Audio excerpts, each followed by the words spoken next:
Hello guys, आप सभी का मेरे YouTube चैनल पर स्वागत है गाइस। तो आज की हमारी श्रृंखला है CDP की, जिसमें हम मॉक टेस्ट करा रहे हैं। CDP के मॉक टेस्ट जो कि एग्जाम पॉइंट ऑफ व्यू से मोस्ट इंपॉर्टेंट है, और जो हमारा सीटेट आ रहा है उसके लिए मोस्ट इंपॉर्टेंट क्वेश्चन है। और इस वीडियो को मिस मत करना गाइस, ये जो प्रत्येक क्वेश्चन इसका बहुत ही ज़्यादा इंपॉर्टेंट है, और जो कि आपके टेट एग्जाम की जो सीटेट है गाइस, उसमें आपकी सफलता के लिए बहुत ही ज़्यादा कारगर साबित होगी। तो चलिए हम स्टार्ट करते हैं। इसमें हमारा पहला क्वेश्चन है, हम इधर उधर की बात ना करते हुए अपने क्वेश्चन पर आते हैं। तो हमारा पहला क्वेश्चन है, श्रृंखला में आगे बढ़ते हैं, जिसमें हमारा पहला क्वेश्चन है कि बच्चों द्वारा की जाने वाली त्रुटियों के संबंध में निम्नलिखित में से कौन सा सत्य है। यानी कि जो बच्चे गलतियां करते हैं तो उसके संबंध में इसमें से कौन सा कथन सत्य है।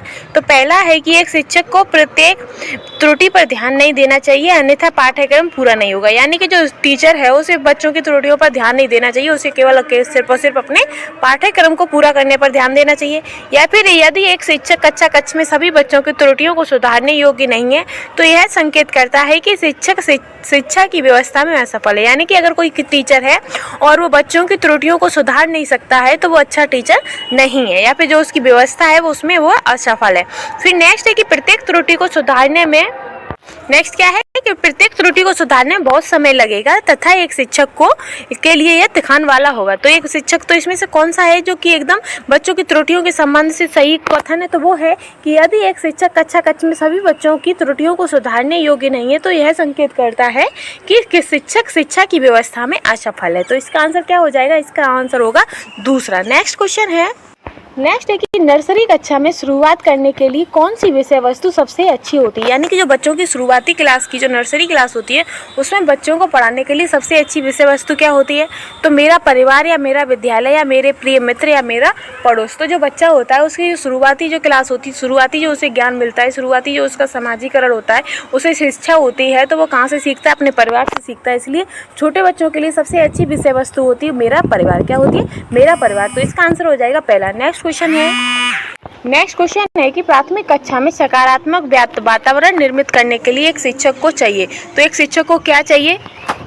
कि समूह गतिविधियों के दौरान समाजमिति के आधार पर उन्हें अपने समूह बनाने की अनुमति देनी चाहिए, या फिर विभेद करना चाहिए और प्रत्येक बच्चे के लिए समान लक्ष्य सुनिश्चित करने चाहिए, या फिर सकारात्मक अंत वाली कहानियाँ सुनानी चाहिए, या फिर सुबह प्रत्येक बच्चे का अभिवादन करना चाहिए। तो एक प्राथमिक कक्षा में सकारात्मक वातावरण निर्मित करने के लिए शिक्षक को क्या करना चाहिए? तो उन्हें करना चाहिए कि विभेद करना चाहिए और प्रत्येक बच्चे के लिए समान लक्ष्य सुनिश्चित करना चाहिए। उन्हें किसी भी बच्चे में भेदभाव नहीं करना चाहिए और सभी के लिए समान लक्ष्य उपलब्ध कराने चाहिए। तो इसका आंसर क्या हो जाएगा? इसका आंसर होगा दूसरा। नेक्स्ट क्वेश्चन है कि एक बच्चा जो से ग्रस्त है डैश, यानी कि कोई विकार है उससे ग्रस्त है, और जो कि वह सा को वाज लिखता है और इनक्लियर को अनक्लियर लिखता है। यानी कि जो, तो इसमें वो अंतर नहीं कर सकता है, यानी कि वो सा और वाज में अंतर नहीं कर पाता है। तो ऐसा बच्चा जो है वो कौन सी बीमारी से ग्रसित है गाइस? तो वो डिसलेक्सिया से ग्रसित है। किससे? पठन विकार से ग्रसित है। ठीक है गाइस, तो इसका आंसर क्या हो जाएगा? इसका आंसर होगा डिसलेक्सिया। कौन सा? दूसरा। नेक्स्ट है कि निम्नलिखित में से कौन सी विशेषता समस्या समाधान उपागम का विशेष चिन्ह है। तो इनमें से कौन सा कथन गाइस सही होगा? तो पहला है कि सही उत्तर प्राप्त करने का सामान्यतः एक उपागम होता है। दूसरा है समस्या मौलिक होती है, या फिर समस्या केवल एक सिद्धांत प्रकरण पर आधारित होता है, या फिर समस्या कथन में संकेत अंतर्निहित रूप में दिया गया होता है। तो इसमें से क्या आंसर सही होगा? तो इसका आंसर होगा कि जो समस्या कथन में संकेत अंतर्निहित रूप से दिया होता है, यानी कि जो समस्या होती है उस समस्या का समाधान भी उसी में ही संकेत के रूप में होता है। तो विशेषता समस्या समाधान उपागम का विशेष चिन्ह होता है। तो विशेष चिन्ह क्या होता है? कि समस्या कथन में संकेत अंतर्निहित रूप से दिया होता है। तो इसका आंसर क्या हो जाएगा? इसका आंसर होगा चौथा। नेक्स्ट है कि प्रतिभाशाली विद्यार्थी होते हैं। तो प्रतिभाशाली विद्यार्थी कैसे होते हैं? तो वो अपने निर्णयों में आत्मनिर्भर होते हैं। कैसे? आत्मनिर्भर होते हैं। तो इसका आंसर हो जाएगा चौथा। ठीक है गाइस, नेक्स्ट है कि चिंतन के सूचना प्रक्रमण सिद्धांत में निम्नलिखित चरण आते हैं। यानी कि जो चिंतन होता है तो उसकी सूचना प्रकरण में निम्न सिद्धांत आते हैं। क्या? कामे की प्रतिक्रिया क्रियान्वयन है, या फिर प्रतिक्रिया चयन, श्रेणीकरण और पूर्व प्रक्रमण। तो इन चरणों का सही क्रम क्या होगा? तो सबसे पहले क्या आता है? तो सबसे पहले आता है कि पूर्व प्रक्रमण। क्या आता है? पूर्व प्रक्रमण। फिर उसके बाद आता है श्रेणीकरण करना, फिर प्रतिक्रिया चयन करना और उसके बाद आता है कि प्रतिक्रिया क्रियान्वयन। तो इसका आंसर क्या हो जाएगा? इसका आंसर हो जाएगा चौथा। तो इसका आंसर क्या होगा? चौथा। ठीक है गाइस, नेक्स्ट क्वेश्चन है। नेक्स्ट है कि सीखने संबंधी निर्योग्यताएं सामान्यतः हैं। तो सीखने संबंधी निर्योग्यताएं सामान्यतः कैसी होती हैं? तो लड़कियों की तुलना में अधिकतर लड़कों में पाई जाती हैं, या फिर औसत से श्रेष्ठ बुद्धि लब्धि वाले बच्चों में पाई जाती है, या फिर अधिकतर उन बच्चों में पाई जाती है जो शहरी क्षेत्रों की अपेक्षा ग्रामीण क्षेत्रों से संबंध रखते हैं। नेक्स्ट है कि उन बच्चों में पाई जाती है विशेषता जिनके पैतृक अभिभावक इस प्रकार की समस्या से ग्रसित होते हैं। यानी कि जो सीखने संबंधी निर्योग्यताएं होती हैं वो सामान्यतः उन बच्चों में पाई जाती हैं विशेषताएं जिनके पैतृक यानी कि जो उनके माता पिता होते हैं उनमें इस प्रकार की कोई समस्या से वो ग्रसित होते हैं, तो उनमें वो पाई जाती है। तो इसका आंसर क्या हो जाएगा? तो इसका आंसर होगा चौथा। ठीक है गाइस, नेक्स्ट क्वेश्चन है। नेक्स्ट है कि मोनिका जो गणित की शिक्षिका है राधिका से एक प्रश्न पूछती है कि राधिका से कोई उत्तर न मिलने पर वह तुरंत मोहन से दूसरा प्रश्न पूछती है। जब उसे महसूस होता है कि मोहन उत्तर बताने में संघर्ष कर रहा है तो वह अपने प्रश्न के शब्दों को बदलती है। मोनिका की यह प्रवृत्ति यह प्रदर्शित करती है कि वह है यानी कोई टीचर है तो वो एक शिक्षिका से एक बच्चे से क्वेश्चन पूछती है और वो उसका उत्तर नहीं दे पाता है तो वो वही दूसरा प्रश्न दूसरे बच्चे से पूछती है। वो उत्तर देने में क्या असफल होता है और कोशिश करता है तो वो क्या करती है, अपने उत्तर पूछने का जो तरीका होता है, जो उसकी भाषा होती है उसे चेंज कर देती है। क्या करती है? अपनी भाषा को चेंज कर देती है। तो वो क्या कर रही है? तो उसका जो इस प्रकार की जो उसकी प्रवृत्ति है वो क्या दर्शाती है? तो वो अपने सवाल के प्रति थोड़ा घबराई गई है, या फिर इस तथ्य से पूर्णतः परिचित है कि राधिका सवालों के जवाब देने योग्य नहीं है, या फिर मोहन का पक्ष लेकर लिंग भूमिकाओं में रूढ़िबद्धता को बढ़ावा दे रही है, या फिर राधिका को किसी उलझनपूर्ण स्थिति में नहीं डालना चाह रही है। तो वो क्या कर रही है कि जब वो राधिका से पूछती है तो वो सीधा सीधा पूछती है, लेकिन जब वो मोहन से पूछ रही है तो वो जब नहीं बता पा रहा है तो वो क्या कहते हैं, उनकी जो क्वेश्चन है क्वेश्चनों के शब्दों को चेंज करे। तो इसने क्या किया कि लड़की में उसने कुछ नहीं किया और लड़के के में वो थोड़ा बहुत हिंट दे रही है। तो ऐसा करना क्या हो जाता है? तो ऐसा करना वो क्या हो जाता है कि मोहन का पक्ष लेकर वह लिंग भूमिका में रूढ़िबद्धता को बढ़ावा दे रही है। तो इसका आंसर क्या हो जाएगा? इसका आंसर हो जाएगा तीसरा। नेक्स्ट क्वेश्चन है कि सीखने के लिए आकलन निम्नलिखित का ध्यान रखता है सिवाय, यानी कि जो सीखने के लिए जो आकलन होता है वो इनमें से सभी का ध्यान रखता है सिवाय एक को छोड़ के, यानी कि विद्यार्थियों की आवश्यकताओं को छोड़कर, या विद्यार्थियों की क्षमताओं को छोड़कर, या फिर विद्यार्थियों की त्रुटियों को छोड़कर, या विद्यार्थियों की अधिगम शैली को छोड़कर। तो वो किसके सिवाय बाकी की सब सीखने के लिए आकलन पर ध्यान रखता है? तो बस वो विद्यार्थियों की आवश्यकताओं को छोड़कर बाकी सभी पर उनका ध्यान होता है। तो इसका आंसर क्या हो जाएगा? इसका आंसर हो जाएगा पहला। क्या होगा इसका आंसर? फर्स्ट। नेक्स्ट क्वेश्चन है। नेक्स्ट है कि एक समान जुड़वा भाइयों में से एक को सामाजिक आर्थिक रूप से धनाढ्य परिवार द्वारा गोद लिया जाता है और दूसरे को एक निर्धन परिवार द्वारा। तो एक वर्ष बाद उनके बुद्धि लब्धांक के बारे में निम्नलिखित में से क्या अवलोकित होने की सर्वाधिक संभावना है? यानी कि दो बच्चे हैं जुड़वा और उन्हें क्या कहते हैं, गोद लेते हैं। तो एक को बच्चा जो लेता है गोद को तो वो बहुत पैसे वाले होते हैं और वहीं दूसरा क्या कहते हैं, कम पैसे वाले और निर्धन होते हैं। तो इनमें जो उनकी जो बुद्धि लब्धांक होगा वो उनका क्या संभावित उनकी संभावनाएं होंगी?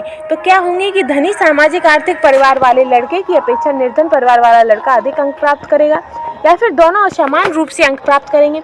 यह सामाजिक आर्थिक स्तर बुद्धि लब्धांक को प्रभावित नहीं करता है, या फिर निर्धन परिवार वाले लड़के की अपेक्षा धनी सामाजिक आर्थिक परिवार वाला लड़का अधिक अंक प्राप्त करेगा। तो इसमें से इसका सटीक आंसर क्या होगा? तो वो होगा कि सामाजिक आर्थिक स्तर बुद्धि लब्धांक को प्रभावित नहीं करती। यानी कि कौन होशियार, कौन अमीर है, कौन गरीब है, कौन कैसा है, काला है कि गोरा है कि छोटा है कि बड़ा है, ये हमारी बुद्धि पर निर्भर नहीं करता है। हमारी बुद्धि सभी में समान होती है, उनका सभी का अलग अलग बुद्धि लब्धांक होता है। ठीक है गाइस, IQ सबका अलग अलग होता है। तो ये IQ को क्या कहते हैं, आपकी पैसे या गरीबी अमीरी, छोटा बड़ा, काला गोरा, ये कुछ भी उसे इफेक्ट नहीं करता है। जो होशियार होगा तो वो होशियार होगा। आपने भी कई एग्जाम्पल ऐसे देखे होंगे कि क्या कहते हैं, अपाहिज हैं, क्या कहते हैं, वो चल नहीं सकते सही से और उनका IQ लेवल कितना हाई होता है, बड़े बड़े पदों पर वो लोग बैठे हैं। तो क्यों? क्योंकि वो उनका जो शरीर की बनावट है उससे कोई इफेक्ट नहीं पड़ता उनकी IQ का, तो उनके बुद्धि लब्धांक पर कोई प्रभाव नहीं पड़ेगा। तो इसका आंसर क्या हो जाएगा? इसका आंसर होगा तीसरा। नेक्स्ट क्वेश्चन है। नेक्स्ट है है कि निम्नलिखित में से कौन सा सूक्ष्म गतिक कौशल का उदाहरण है, यानी कि इनमें से कौन सा है जो सूक्ष्म गतिक कौशल का उदाहरण है। तो लिखना है, दौड़ना है, चढ़ना है और फुदकना है, यानी कि कूदना, जिनमें हमारी मांसपेशियां चल रही हैं। चढ़ने में भी ये बहुत बड़ा काम हो जाता है, काम ज़्यादा बड़ा नहीं होता, पर उसमें हमारा पूरी जो बॉडी है वो हमारी सारी मसल्स उसमें काम करती हैं। दौड़ने में भी हमारी सारी मसल्स काम करती हैं और फुदकने यानी कि कूदने में भी। लेकिन जो लिखने का काम होता है वो हम एक जगह बैठ के ही लिखते हैं। तो जो लिखने का काम है वो हमारा सूक्ष्म गतिक कौशल का उदाहरण है। किसका? सूक्ष्म गतिक कौशल का। तो इसका आंसर क्या हो जाएगा? इसका आंसर हो जाएगा एक। नेक्स्ट क्वेश्चन है, नेक्स्ट है कि वाइगोत्स्की के सिद्धांत का निहितार्थ है, यानी कि इनमें से कौन सा है जो वाइगोत्स्की के सिद्धांत पर अर्थ है उसका। तो प्रारंभिक व्याख्या के बाद कठिन सवालों को हल करने में बच्चे की सहायता ना करना चाहिए, या फिर प्रत्येक विद्यार्थी को व्यक्तिगत रूप से दत्त कार्य देना चाहिए, या फिर बच्चे उन बच्चों की संगति में श्रेष्ठतम रूप से सीख सकते हैं जिनका बुद्धि लब्धांक उससे कम होता है, या फिर संयोगात्मक समस्या समाधान करना। तो जो वाइगोत्स्की के सिद्धांत का निहितार्थ क्या है कि संयोगात्मक समस्या समाधान करना, यानी कि अपने से बड़े की वयस की, अपने से बड़े या सहपाठी की क्या कहते हैं मदद से जो काम किया जाता है, उसके सहयोग से जो थोड़ी सी मदद कर देते हैं और बच्चा वो काम पूरा कर लेता है, उसके क्या निहितार्थ कौन है? वाइगोत्स्की है। ठीक है, वाइगोत्स्की का सिद्धांत इसी पर है। तो किस पर? संयोगात्मक समस्या समाधान पर। तो इसका आंसर क्या हो जाएगा? इसका आंसर हो जाएगा चौथा। नेक्स्ट क्वेश्चन है, नेक्स्ट कि किशोर डैश का अनुभव कर सकते हैं। जो किशोर होते हैं तो वो किसका अनुभव कर सकते हैं? बचपन में किए गए अपराधों के प्रति डर के भाव को, या फिर दुश्चिंता और स्वयं से सरोकार को, या फिर आत्मसिद्धि के भाव को, या जीवन के लिए परितृप्ति के भाव को। तो जो किशोर होते हैं गाइस वो दुश्चिंता और स्वयं से सरोकार का अनुभव कर सकते हैं। किससे? स्वयं की चिंताओं और स्वयं से ही सरोकार की वो अनुभव कर सकते हैं। तो इसका आंसर क्या होगा? इसका आंसर होगा दूसरा। नेक्स्ट क्वेश्चन है, नेक्स्ट है कि शारीरिक रूप से सक्षम बच्चों को सामान्यतः होता है। जो शारीरिक रूप से सक्षम बच्चे होते हैं तो उन्हें क्या होता है गाइस? तो उन्हें डिसकैल्कुलिया होता है, या डिस्थीमिया होता है, या डिसलेक्सिया होता है, या फिर डिसग्राफिया होता है। तो उनमें क्या होता है? सामान्यतः डिसग्राफिया होता है। क्या? पठन लेखन संबंधी जो त्रुटि अक्षमता होती है तो वो किस में होती है? शारीरिक रूप से सक्षम बच्चों को सामान्यतः डिसग्राफिया होता है। तो इसका आंसर क्या हो जाएगा? इसका आंसर होगा चौथा। नेक्स्ट क्वेश्चन है, नेक्स्ट है कि आंशिक पुनर्वलन है। तो आंशिक पुनर्वलन क्या होता है कि वास्तविक कक्षा कक्ष में अनुपयुक्त नहीं किया जा सकता है, या फिर सतत पुनर्वलन की अपेक्षा कम प्रभावी होता है, या फिर पशुओं को प्रशिक्षित करने में सर्वाधिक कार्य करता है, या फिर सतत पुनर्वलन की अपेक्षा अधिक प्रभावी होता है। तो इसका आंसर क्या होगा गाइस? तो इसका आंसर होगा कि जो आंशिक पुनर्वलन होता है वो सतत पुनर्वलन की अपेक्षा अधिक प्रभावी होता है। तो इसका आंसर क्या हो जाएगा? इसका आंसर हो जाएगा चौथा। नेक्स्ट क्वेश्चन है, नेक्स्ट है कि एक सशक्त विद्यालय अपने शिक्षकों में निम्नलिखित योग्यताओं में से किसे सर्वाधिक बढ़ावा देगा। जो एक सशक्त विद्यालय है तो वो अपने टीचरों में किस योग्यता को सर्वाधिक बढ़ावा देगा? तो प्रतिस्पर्धात्मक अभिवृत्ति का, या अनुशासित स्वभाव का, या परीक्षण करने की प्रवृत्ति का, या स्मृति का। तो किसे सर्वाधिक बढ़ावा देगा?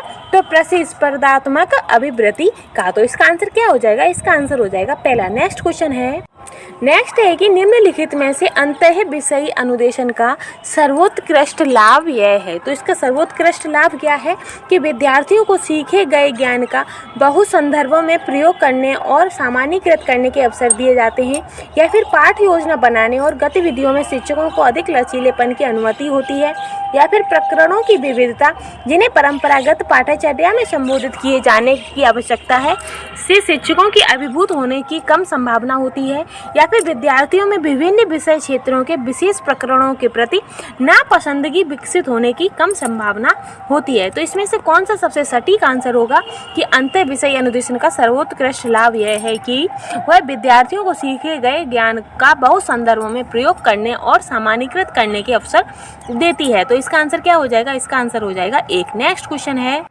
नेक्स्ट क्वेश्चन है कि वे शिक्षार्थी जो संवर्धन ज्ञान और शैक्षणिक दक्षता की हार्दिक इच्छा प्रदर्शित करते हैं उनके पास होता है। तो उनके पास क्या होता है? निष्पादन परिहार अभिविन्यास होता है, या निष्पादन उपागम अभिविन्यास होता है, या कार्य परिहार अभिविन्यास होता है, या फिर नैपुण्य अभिविन्यास होता है। तो इसका आंसर क्या होगा गाइस? इसका आंसर होगा कि निष्पादन उपागम अभिविन्यास होता है। क्या होता है? निष्पादन उपागम अभिविन्यास। ठीक है गाइस, क्या है इसका आंसर? दूसरा। नेक्स्ट क्वेश्चन है, नेक्स्ट क्वेश्चन है कि शिक्षक के अलावा निम्नलिखित सभी को करते हुए समस्या समाधान को विद्यार्थी के लिए मजेदार बना सकता है। किसके अलावा? तो शिक्षक जब विद्यार्थी स्वयं से कोई कार्य करने की कोशिश कर रहे हों तो उनमें परिपूर्णता की अपेक्षा करने से, या फिर सृजनात्मक चिंतन के लिए असीमित अवसर उपलब्ध कराने से, या फिर मुक्त अंत वाली सामग्री उपलब्ध कराने से, या फिर मुक्त खेल के लिए समय देने से। तो एक शिक्षक को जब विद्यार्थी स्वयं से कोई कार्य करने की कोशिश कर रहे हों तो उनसे परिपूर्णता की अपेक्षा करने के अलावा निम्नलिखित सभी को करते हुए समस्या समाधान को विद्यार्थियों के लिए मजेदार बनाया जा सकता है। तो इसका आंसर क्या हो जाएगा? इसका आंसर हो जाएगा पहला। नेक्स्ट क्वेश्चन है, नेक्स्ट है कि भाषा में अर्थ की सबसे छोटी इकाई है, यानी कि जो भाषा है और भाषा में जो अर्थ की सबसे छोटी इकाई होती है तो वो कौन सी होती है गाइस? तो वो होती है स्वनिम। कौन सी? स्वनिम। नेक्स्ट क्वेश्चन है कि बहुबुद्धि सिद्धांत निम्नलिखित निहितार्थ देता है सिवाय, यानी कि जो बहुबुद्धि सिद्धांत होता है वो सभी अर्थ देता है सिवाय एक को छोड़कर। तो किसे छोड़कर? कि संवेगात्मक बुद्धि लब्धि से संबंधित नहीं है, या फिर विविध तरीकों से सीखने का आकलन किया जाता है, या फिर बुद्धि प्रक्रमण संक्रियाओं का एक विशिष्ट समुच्चय समाधान के लिए किया जाता है, या फिर विषयों को विभिन्न तरीकों से प्रस्तुत किया जाता है। तो इसमें से इसका सटीक आंसर क्या होगा? उसे छोड़कर बाकी सभी बुद्धि सिद्धांत निम्नलिखित निहितार्थ देता है। जो बुद्धि सिद्धांत है वो उससे संबंधित है, बाकी सभी को छोड़ के। तो जो संवेगात्मक बुद्धि है वो बुद्धि लब्धि से संबंधित नहीं है। तो जो ये आंसर है ये हमारा गलत है, इसीलिए इसका आंसर क्या हो जाएगा? ये हो जाएगा। बाकी के हमारे आंसर सही है। तो इसका आंसर क्या है? पहला। नेक्स्ट क्वेश्चन है, नेक्स्ट है कि निम्नलिखित में से कौन सा सीखने के लिए अधिकतम रूप से अभिप्रेरित करता है? तो इनमें से कौन सा है जो सीखने के लिए अधिकतम रूप से प्रेरित करता है? तो वो है कि बहुत सरल या कठिन लक्ष्यों का चयन करने की प्रवृत्ति, या फिर असफलता से बचने के लिए अभिप्रेरणा, या फिर लक्ष्यों को प्राप्त करने में व्यक्तिगत संतुष्टि, या फिर बाह्य कारक। तो इनमें से कौन सा है जो अधिकतम अभिप्रेरित रूप करता है? तो वो है कि लक्ष्यों को प्राप्त करने में व्यक्तिगत संतुष्टि। तो इसका आंसर क्या हो जाएगा? इसका आंसर हो जाएगा तीसरा। नेक्स्ट क्वेश्चन है, नेक्स्ट है कि बुद्धि लब्धांक सामान्यतः उच्च रूप से शैक्षणिक निष्पादन से संबंधित होते हैं। कैसे? उच्च रूप से। तो इसका आंसर क्या हो जाएगा? उच्च। तो इसका आंसर क्या है? दूसरा। नेक्स्ट क्वेश्चन है, नेक्स्ट है कि 16 वर्षीय बच्चा बुद्धि लब्धि परीक्षण में 75 अंक प्राप्त करता है तो उसकी मानसिक आयु क्या होगी? तो इसका मानसिक आयु गाइस जो IQ का जो सूत्र होता है उसके जरिए आप इसका आंसर निकाल सकते हैं। तो इसका आंसर आप हमें कमेंट में बताइएगा। इसका वैसे आंसर होगा आपका तीसरा, और हमें कमेंट में बताइएगा कि किसने कैसे निकाला है। ठीक है। नेक्स्ट क्वेश्चन है कि विद्यार्थियों को पोर्टफोलियो के लिए सामग्री का चयन करते समय डैश का डैश जरूर होना चाहिए। तो क्या होना चाहिए गाइस? तो इसका आंसर होगा कि विद्यार्थियों के पोर्टफोलियो के लिए सामग्री का चयन करते समय विद्यार्थियों का समावेशन जरूर होना चाहिए, या फिर अन्य शिक्षकों का समावेशन होना चाहिए, या फिर अभिभावकों का समावेशन होना चाहिए, या फिर विद्यार्थियों का बहिष्करण जरूर होना चाहिए। तो इसका आंसर हो जाएगा कि विद्यार्थियों का समावेशन जरूर होना चाहिए। तो इसका आंसर क्या होगा? पहला। नेक्स्ट क्वेश्चन है, नेक्स्ट है कि सफल समावेशन को निम्नलिखित की आवश्यकता होती है सिवाय। तो किसकी आवश्यकता होती है गाइस? तो पृथक्करण की आवश्यकता होती है। किसकी? पृथक्करण की। तो इसका आंसर क्या हो जाएगा? पहला। नेक्स्ट क्वेश्चन है, नेक्स्ट है कि विद्यालय में लिंग भेदभाव से बचने का सर्वोत्तम तरीका हो सकता है। तो सबसे अच्छा तरीका क्या हो सकता है?